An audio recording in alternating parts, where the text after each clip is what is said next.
Friends, क्या आप aspiring banker हैं या आप बैंकर ही हैं और आपके सीनियर्स और बहुत से लोग अक्सर बोलते हैं कि फाइनेंशियल पेपर्स पढ़ा करो, इकोनॉमिक टाइम्स पढ़ा करो और आपने पढ़ने की कोशिश भी की है लेकिन उसमें इंटरेस्ट नहीं बन पाया क्योंकि जो टॉपिक्स थे, जो वर्ड्स थे बहुत टिपिकल थे और आपको समझ नहीं आए। तो आज हम ये करेंगे वीडियो में एक न्यूज़ आइटम उठाएँगे और उसकी डाइसेक्शन करेंगे। उसको आसान शब्दों में उसका बैकग्राउंड के साथ समझने की कोशिश करेंगे। तो चलिए हम इकोनॉमिक टाइम्स में एक न्यूज़ आइटम को पढ़ते हैं। तो हमने आज की इकोनॉमिक टाइम्स ली है 4 अगस्त 2022 की जिसमें एक न्यूज़ आइटम है policy review what to expect from RBI on inflation hike path and rupee tomorrow. पहले 2 शब्द इस न्यूज़ आइटम के पॉलिसी रिव्यू। इसका क्या मतलब हुआ? पॉलिसी रिव्यू का मतलब हुआ मॉनेटरी पॉलिसी रिव्यू। तो जैसे कि हमने एक पहले वीडियो में डिस्कस कर चुके हुए हैं, पॉलिसी रिव्यू मतलब मॉनेटरी पॉलिसी एक पॉलिसी है जो आरबीआई बनाता है, जिसका मकसद होता है इन्फ्लेशन को रेंज बाउंड रखना, जो गवर्नमेंट ने सेंट्रल गवर्नमेंट ने जो टारगेट दिया हुआ है। फिलहाल टारगेट 4% का है, जिसमें लोअर रेजिस्टेंस लेवल 2% है और हायर रेजिस्टेंस लेवल 6% है।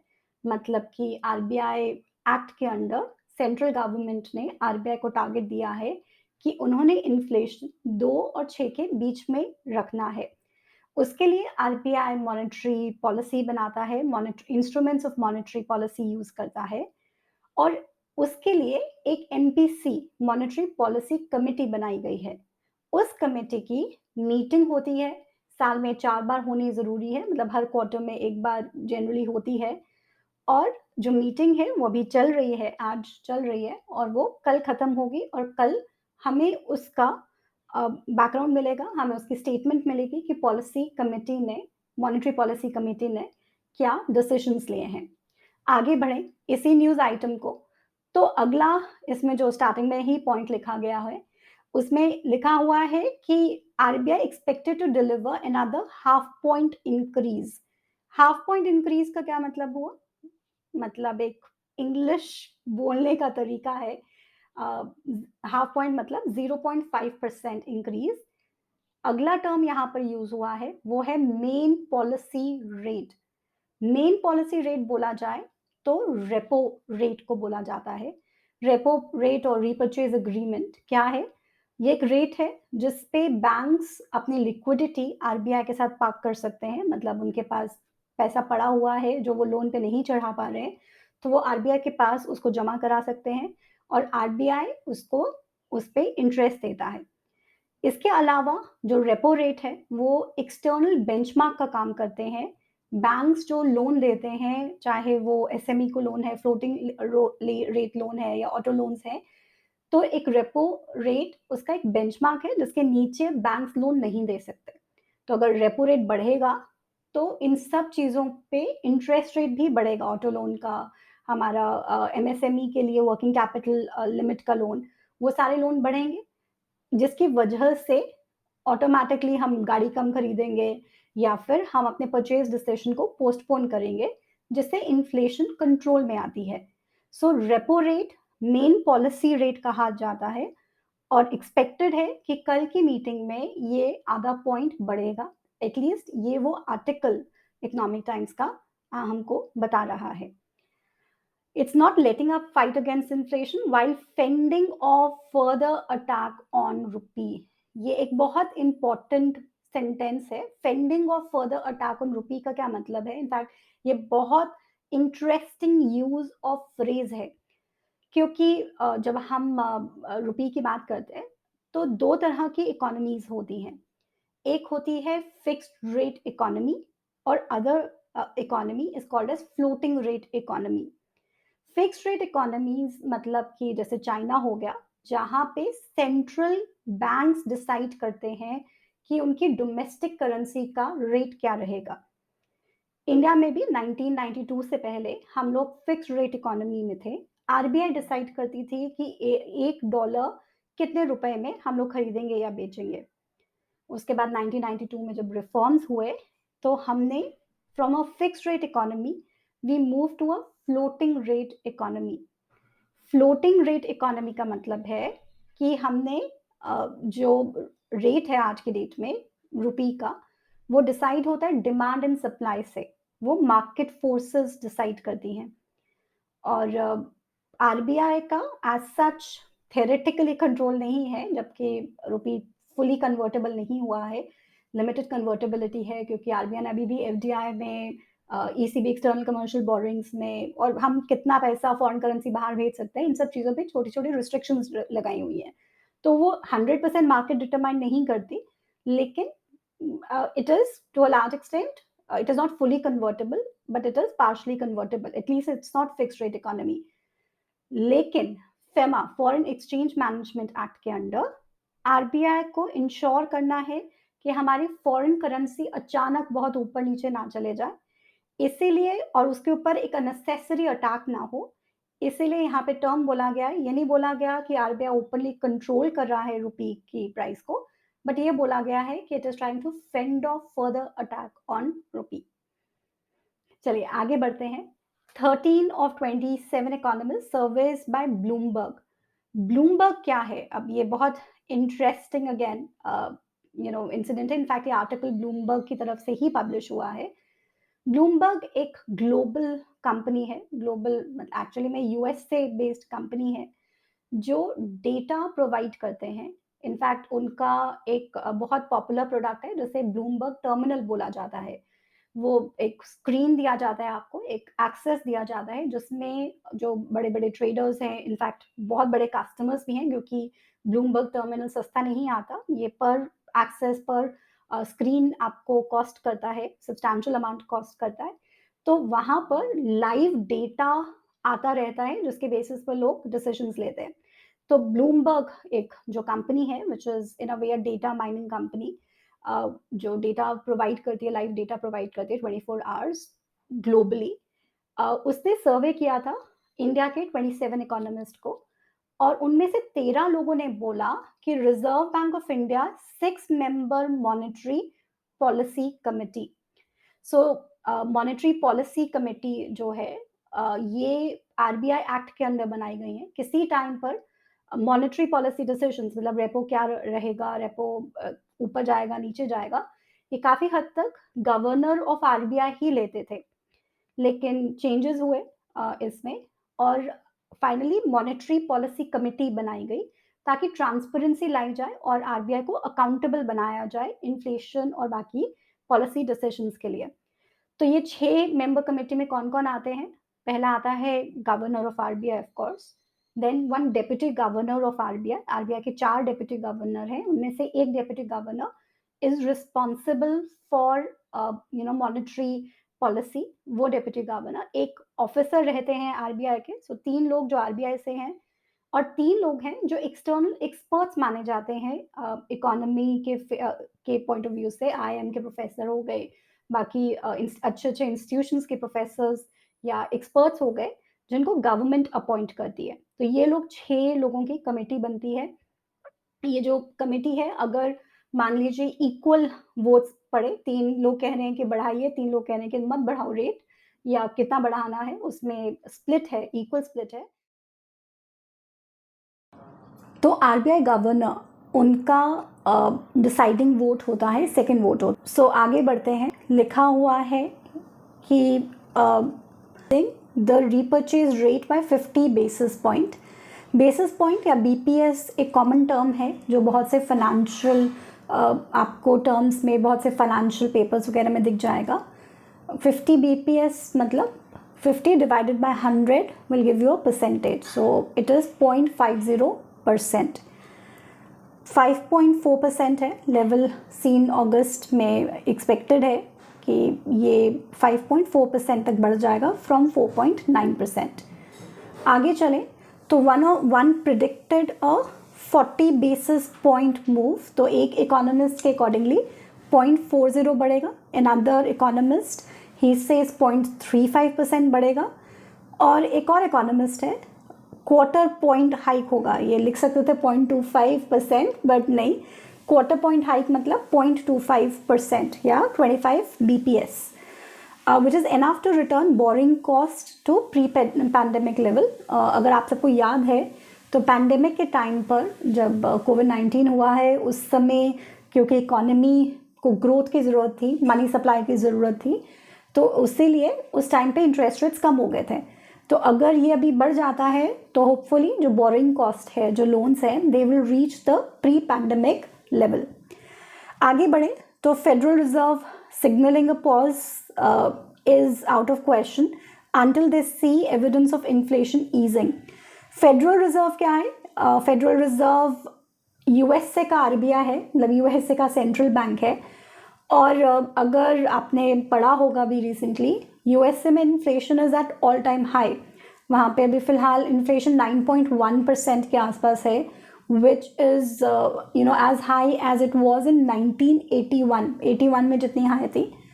अभी जो लेटेस्ट अपडेटेड डेटा है वो 10th अगस्त को आएगा, तो उसके बाद 10th अगस्त के बाद it may change further. RBI watchers will closely monitor Governor Shakti Kanta Das' remark for any guidance on the pace and length of monetary tightening cycle। So देखिए, एक चीज़ होता है मॉनेटरी कमेटी की जो रिपोर्ट है, जो कमेटी बैठती है उसकी रिपोर्ट आती है, पब्लिश होती है, प्रेस रिलीज निकलती है। उसके बाद जनरली जो गवर्नर होते हैं वो प्रेस को मतलब एड्रेस करते हैं, जिससे पता चलता है कि बेसिकली वो थॉट प्रोसेस क्या रहा है मॉनेटरी पॉलिसी कमेटी का। हमारे इकोनॉमिस्ट हैं, बाकी लोग हैं, वो ध्यान से देखेंगे गवर्नर बोल क्या रहे हैं। He seeks to ensure soft landing for the economy, मतलब ऐसा ना हो कि इंटरेस्ट रेट्स बहुत ज़्यादा बढ़ जाए और इकोनॉमी धम से नीचे बैठ जाए। सॉफ्ट लैंडिंग मतलब बढ़ाने तो हैं ही है इंटरेस्ट रेट्स, बिकॉज इन्फ्लेशन अभी भी कंसर्न है, लेकिन वो धीरे धीरे बढ़ेगा। And central bank has increase the key rate by 90 basis points basis May, including a half point hike in June. मतलब कि मई से लेकर अभी तक 90 basis point मतलब 0.90% इंटरेस्ट रेट्स बढ़ चुके हुए हैं। सो कल 10 बजे क्या क्या एक्सपेक्टेड है? सबसे पहले is inflation forecast. Inflation RBI की जो सीलिंग है, जो अपर लिमिट दिया हुआ है 6%, उससे मतलब उससे ऊपर ही रही है स्टार्टिंग ऑफ द ईयर से, और फॉलिंग, लेकिन falling commodity prices may provide some scope for the central bank to suggest that pressures are easing। commodity prices क्या होता है? commodity मतलब हमारे दाल, चावल, ये सब चीज़ें आती है, साथ के साथ बहुत बड़ा commodity जो आइटम है हमारे पास इंडिया में, that is oil। so oil, steel, ये सब चीज़ें commodity में आती हैं। और कहीं ना कहीं यहाँ पर ऑथर को लग रहा है कि commodity prices जो हैं वो अब कंट्रोल में आ रहे हैं, तो हो सकता है जितना एक्सपेक्टेड है उतना ज़्यादा मिस्टर शशिकांता दास रेट को ना बढ़ाएं। और मिस्टर पंकज पाठक जी बोलते हैं, who is works with Quantum asset management company, fund manager है वहाँ पर, we expect the RBI commentary to soften a bit with an acknowledgement that inflation risk are receding. मतलब वो भी एक्सपेक्ट कर रहे हैं कि आरबीआई की जो कमेंट्री है, जो वो कमेंट करेंगे मॉनेटरी पॉलिसी के बाद, वो थोड़ा सा सॉफ्ट रहेगा और वो मानेंगे इस बात को कि भाई इन्फ्लेशन मतलब बहुत ज़्यादा हाई थी बट वो पीक आउट कर गई है, महंगाई का जो रिस्क है वो धीरे धीरे करके रिसीड हो रहा है, मतलब कम हो रहा है। Inflation may have peaked in India, said Radhika Rao, a senior economist of DBS bank. Stable to weaker commodity prices control में है, besides a hawkish central bank. अब ये हॉकिश सेंट्रल बैंक का क्या मतलब है? सेंट्रल बैंक का जब हम लोग समझने की कोशिश करते हैं कि उनका मॉनेटरी पॉलिसी स्टैंस क्या रहेगा, स्टैंस मतलब वो किस डायरेक्शन में जाएंगे, मतलब जैसे हम खड़े होते हैं उसमें हम स्टैंस लेते हैं, तो स्टैंस क्या लेगा सेंट्रल बैंक? तो वो 3 तरह के स्टैंस जनरली इकोनॉमिस्ट बोलते हैं। एक होता है हॉकिश सेंट्रल बैंक। हॉकिश मतलब कि इंटरेस्ट रेट्स वो बढ़ाई जा रहा है और हॉक की तरह, एक बाज की तरह देखता है कि इन्फ्लेशन को किसी भी तरह कंट्रोल करना है, तो इंटरेस्ट रेट्स बढ़ाते जाता है। सेकंड होता है न्यूट्रल स्टैंस। न्यूट्रल स्टैंस मतलब ठीक है, जो चल रहा है चलते रहने दो, वो ना बढ़ाएगा ना कम करेगा। एंड थर्ड होता है डॉविश। डॉविश मतलब कि इंटरेस्ट रेट्स को जो सेंट्रल बैंक है वो कम करने की कोशिश करते हैं. सो इसके अंदर likely to have a salutary impact on inflationary expectations. मतलब अगर हॉकिश ज़्यादा ले लिया उन्होंने स्टैंस तो इन्फ्लेशनरी प्रेशर्स ये बढ़ जाएंगे. Still, Rao expects RBI inflation and growth projections to stay unchanged from at 6.7% and 7.2% respectively for the current fiscal year. Fiscal year हमारे देश में is from 1st April till 31st March. Lack of rainfall in parts of India, rice producing regions may cut production of the grain and complicate RBI's inflation battle. लेकिन जो राधिका राव हैं DBS bank से, वो ये भी एक्नॉलेज करते हैं कि रेनफॉल कोई बहुत ज़्यादा अच्छी नहीं रही है, जिसकी वजह से राइस की प्रोडक्शन में फ़र्क पड़ा है, जो अल्टीमेटली इन्फ्लेशन को बढ़ा सकते हैं. हाइक पाथ किस तरह से RBI जाएगा. Even if central bank goes soft on rate hikes, मतलब कि रेट हाइक ज़्यादा नहीं बढ़ाएगा, economist see the peak policy rate. Peak policy rate जिसको ज़्यादातर रेफर किया जाता है terminal rate to be reached earlier than expected in the cycle. Terminal rate क्या है? टर्मिनल रेट एक ये कंसेप्ट है, ये जेम्स टायलर हैं स्टैनफोर्ड यूनिवर्सिटी USA से, उन्होंने इसको इंट्रोड्यूस किया था. उसमें कंसेप्ट ये था, एक फॉर्मूला है, मैथमेटिकल फॉर्मूला है, जहाँ पर एक साइड पर रहता है हमारा इन्फ्लेशन की एक्सपेक्टेशन और दूसरी रहती है हमें इन्फ्लेशन कितना चाहिए, और दूसरी साइड पे उसको बैलेंस आउट किया जाता है ग्रोथ की एक्सपेक्टेशन कितनी है या डिज़ायर कितना है कि ग्रोथ होनी चाहिए और एक्चुअल ग्रोथ कितनी है. तो वो इक्विलिब्रियम, वो इक्वेशन से एक नंबर निकलता है पॉलिसी रेट जो ग्रोथ और इन्फ्लेशन को बैलेंस आउट करेगा. तो उस रेट को टर्मिनल रेट बोला जाता है. ये मैंने मई में एक आर्टिकल पढ़ा था, उसके अंदर लिखा था कि टर्मिनल रेट जो RBI देख रहा है कि धीरे धीरे जो पॉलिसी रेट है वो उस लेवल तक जाएंगे, वो 6.5, लेकिन अभी इसी आर्टिकल में किसी और इकोनॉमिस्ट ने उसको 5.75 लिखा है. RBI is expected to continue with front loading of its rate hike in the coming policy. Front loading का क्या मतलब होता है? फ्रंट लोडिंग शब्द का मतलब है कि जितना बढ़ाना है वो RBI अभी इंटरेस्ट रेट्स बढ़ा देगा. आगे बढ़ते हैं. Barclays PLC now sees the policy rate rising to 5.5%. मतलब Barclays का प्रेडिक्शन है कि जो राइज होगा वो 5.5% तक कल पॉलिसी रेट में राइज होगा. मिस्टर राहुल बजोरिया, यहाँ पर जो टर्मिनल रेट मैंने आपको मेंशन किया था, यहाँ पर ही is expecting it to be around 5.75%. सारा एक साथ नहीं बढ़ाएंगे, अभी 5.5 करेंगे और फिर फर्दर उसको लेकर जाएंगे. एक और इंटरेस्टिंग पार्ट है, वो है बॉन्ड मार्केट पर्सपेक्टिव से. देखिए, जब हम interest rates bank central bank बढ़ाता है तो एक डायरेक्ट उसका असर पड़ता है, वो है bond market in India. Bonds क्या है? इंडिया के अंदर bonds market primarily government bond market है. तो जो बॉन्ड्स हैं वो बेसिकली बैंक, जो गवर्नमेंट है वो लोन ले रही है लोगों से और उसके बदले में बॉन्ड्स इशू कर रही है. और उस बॉन्ड्स में जिस तरह से हम FD कराते हैं तो हमें इंटरेस्ट मिलता है, बॉन्ड्स के ऊपर कूपन मिलता है. अब मान लीजिए किसी ने 2021 में बॉन्ड खरीदे थे, उस समय क्योंकि इंटरेस्ट रेट्स कम थे तो उसको इशू हुआ होगा, मान लीजिए 6% पे उसको बॉन्ड्स इशू हुए हैं, और आज कूपन रेट बढ़ गया है तो वो पुराना जो है 6% वाला वो क्यों लेगा? क्योंकि अभी नया अगर 7% है तो पीपल विल प्रेफर कि हम 7% वाला बॉन्ड लें. तो जो पुराना बॉन्ड है उसकी कीमत कम हो जाती है, जिसकी वजह से अगर इन्वेस्टर मैंने एक चीज़ 100 रुपये की खरीदी है, उसकी प्राइस अगर कीमत कम हो जाएगी तो मेरे रिटर्न कम हो जाएंगे, मेरी यील्ड्स कम हो जाएंगी. तो जो अकॉर्डिंग टू मिस्टर पाठक, जो मार्केट है उन्होंने पहले से ही ये चीज़ मान के चल रहे हैं कि पॉलिसी रिव्यू में इंटरेस्ट रेट्स बढ़ेंगे, पॉलिसी रेट्स बढ़ेंगे, जिसकी वजह से पहले ही जो यील्ड्स हैं, जो रिटर्न्स हैं बॉन्ड्स के, वो जो पुराने इन्वेस्टमेंट्स हैं उस पर 40 बेसिस पॉइंट कम हो गया है. तो मतलब कि 0.40% bond yields are already down from the 3-year high of 7.6% seen in June. Rupee liquidity एक और इम्पॉर्टेंट कंसेप्ट है, rupee has hit a series of lows in the recent months, जो dropping below past 80 to $1 in जुलाई।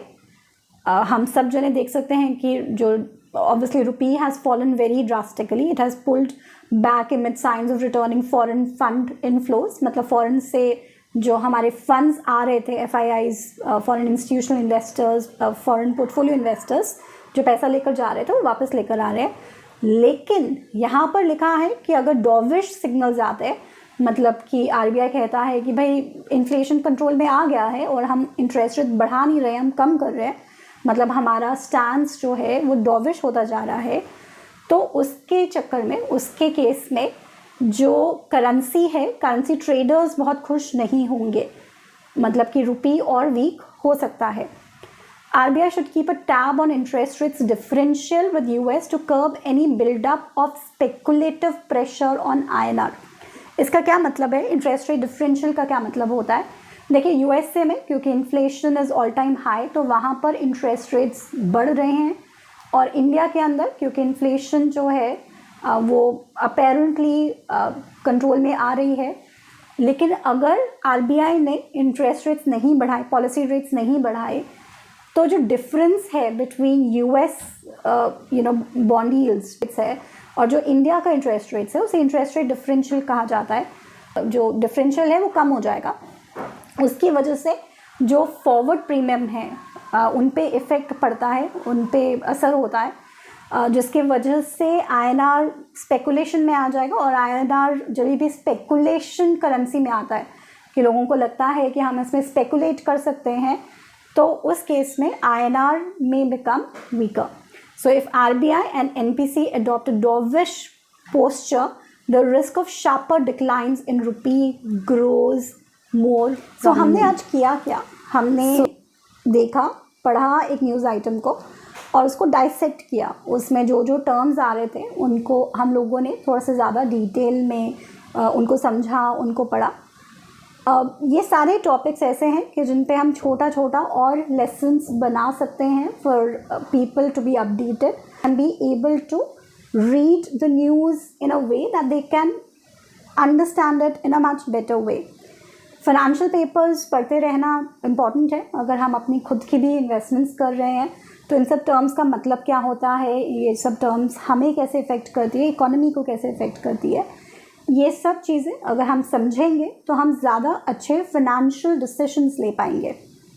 इसी के साथ मैं अभी आज का वीडियो यहाँ पर ही ख़त्म करती हूँ और आप सबसे रिक्वेस्ट करती हूँ कि आप मेरे चैनल को सब्सक्राइब करना मत भूलिएगा, ताकि आपको इसी तरह से बैंकिंग एंड फाइनेंस से रिलेटेड जो टॉपिक्स हैं उनका अपडेशन मिलती रहे। Do not forget to subscribe to my channel Ruhi's learnings. Thank you for joining in today on day 9 of my vlog.